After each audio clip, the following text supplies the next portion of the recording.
President Benigno Aquino III was the first passenger to board the demo run of the Automated Guideway Transit, or AGT, at its testing site at the University of the Philippines. It is a flagship project of the Department of Science and Technology under the leadership of DOST Secretary Mario Montejo. It is an elevated train, electrically driven, and is emission-free. And joining us tonight is one of the team of engineers which developed and built the prototype AGT, Assistant Secretary Roberto Dizon of the DOST. Good evening, sir. Good evening, Robert. So how was the demo run of the AGT, or the Automated Guideway Transit, and what was the first comments of the President after boarding the train? Well, after leaving the train, he commented that the ride was a bit bumpy, but everything else, everything was well. The run went smoothly. So can you just give us an idea on how long it took to develop this system?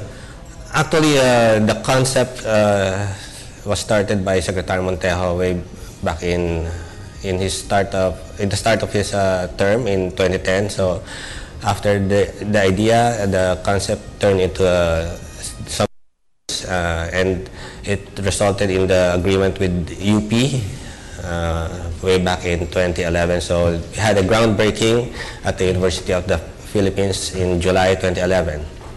So is the AGT developed by purely Filipino engineers, and is it locally produced? Yes, the design was all made by Philippine engineers, and all the products and the components, all the parts and the components used were locally available. So we can say that everything is locally made. So briefly, how different is the AGT from the LRT or the MRT? Well, first of all, it's quite small compared to the MRT, but it's not designed to replace or to compete side by side with the MRT. It's the idea is to complement the MRT, like you have a from some area going to the MRT. So do you see this as the future alternative to buses? Maybe, but it has its own. The bus has its advantages. The AGT has its own features and advantages. So looking at the cost, how much did the project cost, and how long will the demo test be done before it can be implemented fully as a mass transport system in Metro Manila? So we allotted 55 million for this project, and a lot of that went into the R&D. So what we have in UP now is just a portion of that 55 million pesos, and actually the role of DOST is just to develop the technology.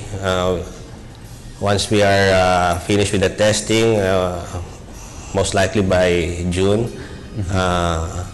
we will have this rolled out to adapters. So it's up to them to have the system operated. So you mentioned that there's another testing site in Bikutan. Are you also considering other areas like the Fort Global City or even Makati?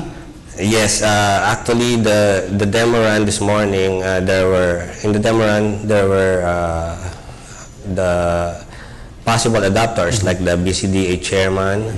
Then there was also Mr. Andrew Tan of Mega World, and other LGU representatives. So this can be adopted by LGUs and the private sectors and other urban developers.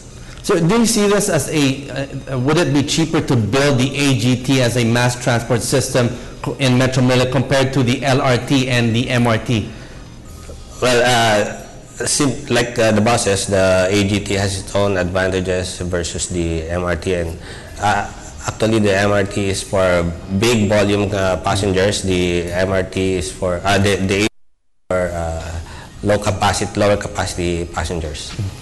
Sir, Secretary Montejo also announced the DOST's new transport projects, the road train, and the remodeling of the Philippine National Railways idle system as part of the DOST's advanced transport system. Can you just give us a brief idea of what these programs are all about? Well, after we developed the AGT, we have come up with this technology of using multiple motors, and we have thought of applying them not just in the AGT but also not just in the elevated tracks but also on the ground. So we can easily apply the technology that we developed from the AGT to the ground level bus system. So we can actually convert these buses into hybrid electric vehicles, put them together as a train system. So that's the road train.